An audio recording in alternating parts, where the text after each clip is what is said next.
Knock knock welcome to my channel শৈলী creative art জার্নিতে। আজকে আমি একটা গৌতম বুদ্ধের ওয়ার্ল্ড ডেকর বানাচ্ছি। মা অনেকদিন ধরে বলছে বাড়িতে সাজিয়ে রাখার জন্য গৌতম বুদ্ধের কিছু একটা বানিয়ে দিস। সেজন্য আজকে আমি ভাবলাম যে গৌতম বুদ্ধের কিছু একটা বানানো যাক। তাই আমি একটা বড় পিচবোর্ডকে সমানভাবে কেটে নিয়েছি 3টে ভাগে এবং সেগুলো হোয়াইট পেপার দিয়ে র্যাপ করে নিয়েছিলাম।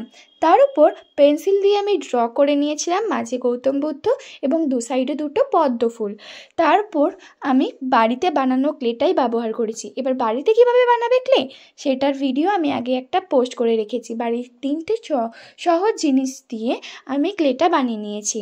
তারপর এখানে আমি ফেভিকল আঠা ব্যবহার করেছি। তোমরা এখানে পুরো কাজটার মধ্যেই ফেভিকল আঠাই ব্যবহার করো এবং ফেভিকল আঠা শুকাতে সুবিধা হয় এবং টাইম নেয় না বেশিক্ষণ।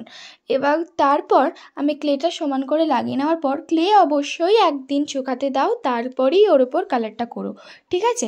নাহলে কিন্তু ক্লেটা দেখবে ছেড়ে ছেড়ে যাচ্ছে কালার করার পর, ঠিক আছে? সেই জন্য এক রাত অবশ্যই সেট হতে দাও ক্লেটাকে, তার উপর ওর উপর কালারটা করো। আমি এখানে ব্ল্যাক কালার ব্যবহার করেছি ফেব্রিক ক্লিনের, আর 12 নম্বর তুলিটা ইউজ করেছি কাজটা যাতে তাড়াতাড়ি হয় সেজন্য। তোমরা তোমাদের পছন্দ মতো তুলি ইউজ করতে পারো, আর এখানে তোমরা ক্যামেলের ফেব্রিকও ব্যবহার করতে পারো। তারপর এই কাজটা ব্ল্যাক কালারটা করার পর শুকানোর পর আমি সিলভার গ্লিটার কালার দিয়ে আমি গৌতম বুদ্ধের মাথার কাছে কিছু পাতা করে নিয়েছি বট গাছের। আর ব্ল্যাক কালারটা শুকানোর পর ওর ওপরে আমি ফিঙ্গার দিয়ে গোল্ডেন সিলভার কালার দিয়ে হাইলাইট করে নিয়েছি। আমি এখানে ব্ল্যাক কালারটা ফেলেও দিয়েছিলাম একবার, দেখতেই পেয়েছো। এবার সুন্দর করে করেছি, যেহেতু প্লাস্টিকটা ছিল রিইউজ করে নিতে পেরেছিলাম আমি কালারটাকে। যাই হোক, ভালো লেগে থাকলে লাইক শেয়ার কমেন্ট করো এবং সাবস্ক্রাইব করে দেবো আমার চ্যানেলটা।